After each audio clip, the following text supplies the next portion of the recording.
Ajo i dha shumë, ai i mori gjithçka. 10 fëmijë, 22 vite jetë dhe në fund ai e quajti të paqëndrueshme. Catherine Dickens ishte vetëm 21 vjeçe kur u martua me Charles Dickens. Ai ishte askush atëherë. Ajo besoi te ai dhe qëndroi derisa ai u bë zëri më i madh i Anglisë. Ndërsa famet i rritej, ajo shuhej 10 shtatzëni, 10 rikuperime, një trup i lodhur dhe ai e fajsonte atë për gjithçka. Filloi ta quante të paaftë, të ftohej, të largohej. Madje mbylli me drasa derën mes dhomave të tyre. Pastaj erdhi ajo, një aktore 18 vjeçare dhe ai vendosi donte një tjetër. Pas 22 vitesh, e dëboi Catherinën nga shtëpia.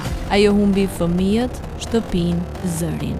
Dhe ai shkroi një letër ku e paraqiti veten në viktimë dhe botës i tha: "Ajo është problemi." Por e vërteta ishte më e errët. Ai tentoi ta shpallte të çmendur, ta mbyllte në azil, vetëm një mjek e ndaloi. Ai ekzaminoi dhe tha të vërtetën, asnjë problem, asnjë çrregullim. Ajo heshti dhe thjesht mbijetoi, jetoi vetëm. Nuk u ftua në dasmat e vajzave, madje nuk u njoftua kur djali i saj humbi jetën.